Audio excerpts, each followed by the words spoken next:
Hey there, it's Corey with Ascend Smarter Intervention, where we make research based reading intervention easy.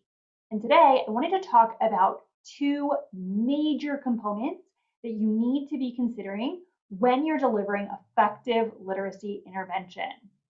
So, we often talk about the literacy processing triangle, which we're going to get to in just a second here. But we wanted to take a moment to really tie it back to a lot of the literature and research that's been done in this field. So, one of the most helpful visuals that has come out is Scarborough's rope. This is super helpful in understanding how reading comes together because it just provides this different visual for us to really understand. And when we can provide this visual to our students, it helps them to understand their instruction as well. So as much as possible, I always provide this visual to my students so that they can understand the different pieces of the lesson that we're going to be working through. Now, it's important to recognize that students may have struggles in different areas, but ultimately what we need to be able to do is we need to be able to tie the top strands of this rope as well as the bottom strands together. So we need to be thinking about language comprehension, that top side of the rope, in addition to word recognition, the bottom side of that rope.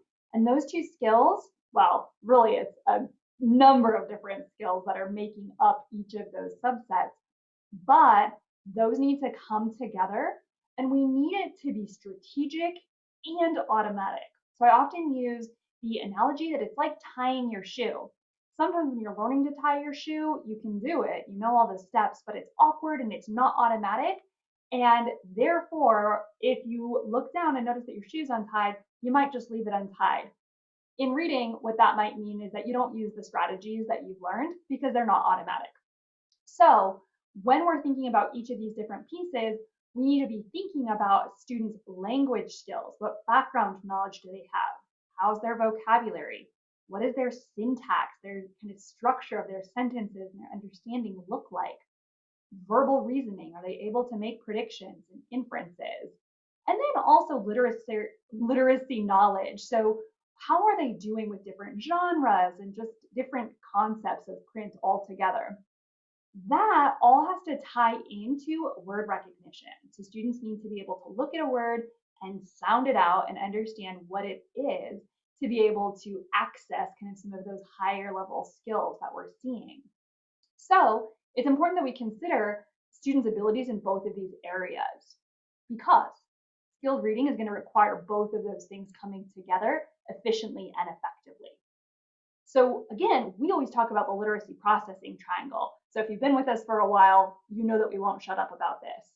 So it's the same idea. Sometimes when I start to think about all these different concepts, it starts to feel like which one is correct? They're all talking about the same thing. It's just different ways of viewing it. So when we talk about the literacy processing triangle, we talk about the connection of orthography, that visual, to phonology, the sound structure, to semantics, kind of that higher level meaning. Essentially what that is this language comprehension skills up here and the word recognition skills down here. So same. And then fluency is just the combination of those skills coming together. Students have different buckets of skills and abilities in each of these areas that we need to be considering. So some possible areas of difficulty for us to think about. One, we might have students who have some language difficulty and maybe they're struggling in some of these areas that we talked about. Or they might be having some word recognition difficulty and they might be struggling on that bottom side of the triangle.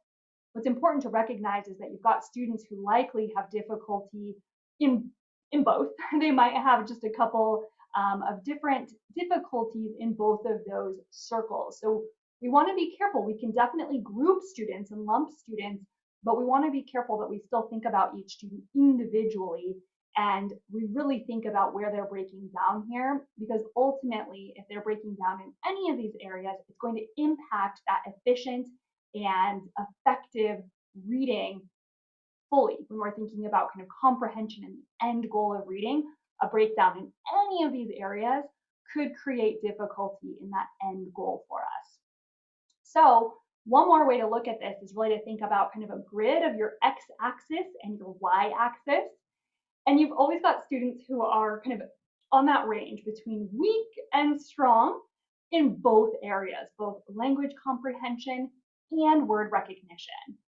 When we really take each of those abilities into play and look at them in connection with one another, we can start to group students even a little bit more strategically than those two circles. Right now we're getting students into 4 different groups.